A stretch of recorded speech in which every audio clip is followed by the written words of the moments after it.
اللهم صل على سيدنا. یہاں مفسرین نے ایک بات لکھی ہے اس آیت کے تحت کہ فرمایا جو زمین پہ چلنے والا ہے اس کا رزق اللہ کے ذمے. فرماتے ہیں کہ یہ اللہ نے ہماری عقل کے مطابق ہم سے بات کی ہے، ورنہ آسمانوں میں جتنی مخلوق ہے رزق اس کا بھی اللہ کے ذمے ہی ہے. یہاں جو فی الارض کے لفظ ہے زمین پہ، وہ ہمیں سمجھانے کے لیے کہ تم نے تو صرف یہ دنیا دیکھی ہے نا، تو جس جس کو تم نے دیکھا ہے وہ سب کھاتے اللہ کا دیا ہوا ہی ہے. تو جو ہم نے دیکھا تھا رب کریم نے اس کے مطابق ہمیں سمجھا دیا.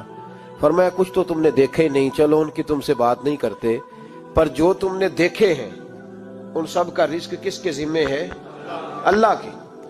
میرے محبوب کریم علیہ الصلوۃ والسلام نے فرمایا اللہ پہ بھروسہ رکھ کے سویرے نکل جانا رزق کی تلاش میں. کس پہ بھروسہ رکھنا ہے؟ نکلنا تمہارے ذمے ہے. یہ نہ کہنا کہ گھر بیٹھوں گا تو یہیں آئے گا، نکلنا تمہاری ذمہ داری ہے. جتنی ذمہ داری ہے وہ پوری کرنا. اللہ پہ بھروسہ کر کے نکل جانا تمہاری ذمہ داری ہے. رب کا ذمہ ہے تمہیں رزق دینا، وہ ضرور تمہیں رزق پہنچائے گا. یا رسول اللہ صلی اللہ علیہ وسلم کس طرح پہنچے گا؟ تو ذرا حضور کے لفظوں کا حسن بھی دیکھیے. نبی پاک صلی اللہ علیہ وسلم نے فرمایا جس طرح موت تمہیں ڈھونڈ لیتی ہے نا کہ تم کہاں موجود ہو، جب وقت آتا ہے تو انسان پاکستان میں ہو تب بھی آ جاتا ہے، جدہ میں ہو تب بھی آ جاتا ہے، مکہ میں ہو یا مدینہ طیبہ میں وقت پھر بھی آ جاتا ہے. فرمایا جس طرح موت تم جہاں بھی ہو تم تک پہنچ جاتی ہے نا، اس طرح تمہارا رزق بھی تم جہاں موجود ہوتے ہو اللہ وہاں پہنچا دیتا ہے. تو یا رسول اللہ صلی اللہ علیہ وسلم کس انداز میں؟ تو فرمایا نکل جانا تمہاری ذمہ داری ہے. فرمایا سویرے پرندے بھی نکل جاتے ہیں اور شام کو جب لوٹتے ہیں تو اللہ انہیں پیٹ بھر کے روزی عطا فرماتا ہے. حالانکہ ان کو نہیں پتا ہوتا ہمارا کارخانہ کہاں ہے، ہم نے کہاں جا کے مزدوری کرنی ہے. ان کو نہیں پتا ہوتا کہ ہمارا دفتر کہاں ہے، ہم نے کس آفس میں بیٹھنا ہے. ان کو نہیں پتا ہوتا کہ ہم نے کہاں جا کے مال خریدنا ہے اور کہاں سے ہم نے پھر اس کو دوبارہ بیچنا ہے. انہیں خبر نہیں ہوتی. اللہ پہ بھروسہ کر کے نکل جاتے ہیں. نکلنا تو تیرے ذمہ ہے کہ نہیں؟ فرمایا وہ تو ڈیوٹی کر، شام کو اللہ جو رب پرندوں کو روزی دیتا ہے وہ تجھے بھی عطا فرمائے گا. تو جس حال میں ہے، چونکہ تو نے اپنا یہ حال خود نہیں بنایا، جس نے بنایا ہے وہ بڑا بہتر جانتا تھا کہ تو اسی حال میں اسے اچھا لگتا ہے. تو اسے اسی حال میں، ایک بزرگ تھے تو ان کی طبیعت بڑی علیل ہوگی، بیمار ہو گئے تو اللہ نے آزمائش دی تو کیڑے پڑ گئے وجود میں. ایک کیڑا یہاں سے کھا رہا تھا، اللہ والے بڑے راضی رہتے ہیں اس کی رضا پہ. تو کیڑا یہاں کھا رہا تھا تو نیچے گر گیا، تو بابا جی نے اٹھا کے پھر وہاں رکھ لیا. کہنے لگے جب اس نے تیری ڈیوٹی مجھے کھانے کی لگائی ہے تو میں اس بات پہ راضی ہوں، تو نیچے کیوں گرتا ہے؟ بس ٹھیک ہے کھا، جب اس نے تجھے ڈیوٹی جو تیری لگائی ہے. سالبہ بن عبد الرحمن ایک صحابی تھے، سالبہ غالباً نبی پاک صلی اللہ علیہ وسلم کی خدمت میں آئے. کہنے لگے یا رسول اللہ صلی اللہ علیہ وسلم غربت بڑی ہے، میرے لیے دعا کریں اللہ زیادہ مال دے. تو محبوب صلی اللہ علیہ وسلم نے فرمایا تو جس حال میں اچھا ہے وہ تیرے لیے بہتر ہے، جس میں تو ہے وہی حال تیرے لیے. مشکل ہے نا یہ جواب سننا. یا رسول اللہ صلی اللہ علیہ وسلم دعا کر دے. تو محبوب نے کیا فرمایا؟ فرمایا تو جس حال میں ہے نا وہ حال تیرے لیے بہتر ہے، اسی میں رہ. کہ حضور دعا کریں. فرمایا سالبہ تو باز آ جا. حضور دعا کریں. فرمایا تو باز آ جا. 2-3 دفعہ کہا، ضد کی. محبوب نے فرمایا جا پھر اللہ تجھے زیادہ پیسے دے گا. چند بکریاں خریدی، اتنی برکت ہوئی کہ بکریوں کے ریوڑ بن گئے. پھر کچھ بکریاں بیچ کے گائے خرید لی، ان کے بھی ریوڑ ہو گئے. پھر کچھ اونٹنیاں لے لی، ریوڑ ہی ریوڑ.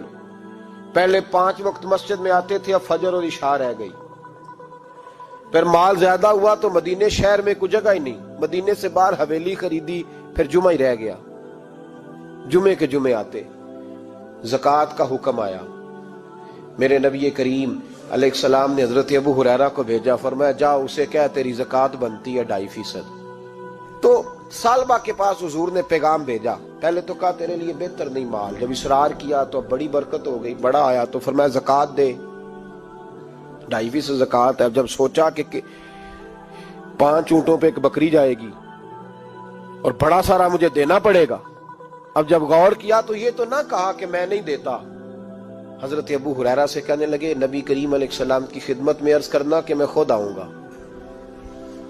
حضرت ابو ہریرہ نے آ کے عرض کی یا رسول اللہ صلی اللہ تعالی علیہ وسلم. حضور وہ کہتے تھے میں خود آؤں گا. تو کہتے ہیں محبوب نے ٹھنڈی سانس لی. فرمایا اسے کہا تھا کہ تیرے لیے مال بہتر نہیں. اب ہلاک ہو گیا. ہائے افسوس ہلاک ہو گیا. ان کو بھی تھوڑی دیر کے بعد احساس ہوا کہ یہ میں نے کیا کیا. نبی پاک کو ہی کہہ دیا نہیں ہے, حضور کو کہہ دیا بعد میں آؤں گا. اب دوڑے آئے, عرض کی حضور میں سارا کچھ لے کے آیا ہوں, قبول کر لیں. محبوب نے فرمایا گویا بلال حبشی کی خشک کھجور بھی قبول ہے, اور صہیب رومی ایک اٹی بان کی لائے تو وہ بھی قبول ہے, اور عمار بن یاسر اور مصعب بن عمیر اگر 2 دینار دے جائیں اور کوئی پرانا جوڑا کسی سپاہی کے لیے چھوڑ جائے تو وہ بھی قبول ہے. لیکن تو اپنا لاکھوں لے کے چلا جا, تیرا کوئی نہیں قبول. معاف کر دیں. فرمایا جا معاف کیا, پر پیسے لے کے نہ آنا. اگلے سال پھر آئے, بندے ہوئے ہاتھ ہے. محبوبہ میں دولت کا کیا کروں گا, آگ لگانی ہے, قبول کر لیں. فرمایا تو لے جا, تیرا نہیں قبول. گرا جو ان کی نگاہ سے وہ سنبھل نہیں سکتا.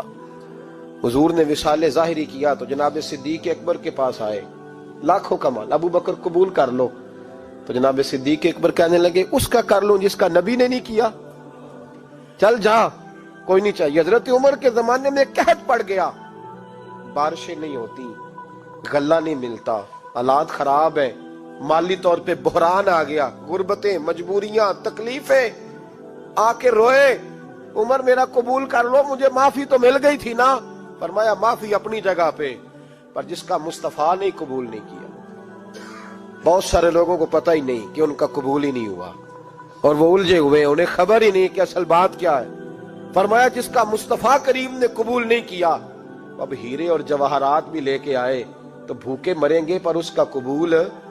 اس بات پہ راضی رہو جس حال میں اللہ نے رکھا ہوا ہے, اس حال میں راضی رہو. یہ جو مصیبت ہے نا دیکھنی کہ وہ بھی میرے پاس, تمہیں کیا پتا, کبھی پوچھ تو صحیح اس سے وہ کس مصیبت کا شکار ہے. جو مالی طور پہ بڑا امیر ہے تو اس کی طرف دیکھ کے اپنا دل برا کرتا ہے. بس جس حال میں رب نے رکھا ہے اس حال میں رہ. حضرت عثمان غنی کے زمانے میں تو وہ وصال کر گئے, لیکن بھائی تو جس حال میں تیرا رب تجھے رکھتا ہے اس حال میں رہ, تیری مالی پریشانیاں ختم ہو جائیں گی. امام شافعی فرماتے ہیں جن گھروں میں لوگ فجر کی نماز کے وقت سوئے ہوتے ہیں ان گھروں میں رزق نہیں آتا. آپ فرماتے ہیں فجر کا وقت اللہ کے دینے کا وقت ہے, اس وقت اللہ بانٹتا ہے. حضور صلی اللہ علیہ وسلم کا فرمان ہے نا حدیث میں کہ تہجد کے وقت اللہ پہلے آسمان پہ نزول اجلال فرماتا ہے جو اس کی شان کے لائق ہے تہجد کے وقت, اور وہ کہتا ہے مانگو میں تمہیں عطا کروں گا. لینے کی باری آئے تو بندہ سمیٹ سماٹ کے اندر گھس جائے. ہمارے ہاں یہ ہوتا ہے کہ عشاء کے بعد بچے بیٹھتے ہیں موبائل لے کے, تہجد کا وقت آتا ہے تو ان کی آنکھیں بند ہونی شروع ہوتی ہیں. تو لینے کے وقت تو سویا تھا, تیرا مسئلہ کیسے حل ہوگا بھائی؟ جب کوئی آدمی خیرات بانٹ رہا ہو تو جو پیالہ پیچھے کر لے اسے ملے گا. کہتے اس وقت آنا جب میں بانٹ رہا تھا, اب تو کدھر آ گیا ہے. مثال دے رہا ہوں. تو فجر کا وقت مانگنے کا ہے, تو ساری رات تو گزر گئی گیمیں کھیلتے, ٹی وی دیکھتے, اور جو لینے کا وقت تھا تو سو گیا, تو کیسے آئے گا تیرے پاس؟ تو اٹھے سویرے, بندوں سے مانگ کے دیکھ لیا, بڑی عزتیں خراب ہوئی. فجر کا وقت اٹھ کے جھولی پھیلائیں. میرے رسول پاک علیہ السلام فرماتے ہیں, رب فرماتے ہیں جب بندے میرے آگے جھولی پھیلاتے ہیں مجھے شرم آتی ہے, کیسے خالی واپس کر دوں. تو اس کے سامنے جھولی پھیلائیں سویرے اٹھ کے, رزق میں برکت ہوگی. اور پھر ایک اور بات, 5ویں بات, رزق میں تنگی اس وقت ہوتی ہے جب ہم مال غلط جگہ پہ خرچ کرتے ہیں. اللہ مال دیتا ہے اپنے فضل سے, اور جب ہم اسے ضائع کریں. مثال دیتا ہوں, میرے پاس ایک شخص نے آ کے کہا حضرت جی بچی کی شادی ہے, یا میرا گھر میں کوئی بیمار ہے, یا بڑی آزمائش ہے, 10,000 کی ضرورت ہے. میں نے تھما دیا اس کو. پھر مجھے بعد میں پتا چلا کہ وہ تو عیاشی کر رہا ہے پیسوں سے, وہ تو چلا گیا کہیں گھومنے اور فلاں ہوٹل میں, مہنگے ہوٹل میں بیٹھ کے کھانا کھا لیا. تو میرے دل پہ کیا گزرے گی اس شخص کے بارے میں؟ بلا مثال و بلا تشبیہ سمجھانے کے لیے اللہ نے مال دیا فضل سے, اور اگر عیاشیوں میں لگا دیا. صوفیاء فرماتے ہیں کہ اگر ایک دھیلا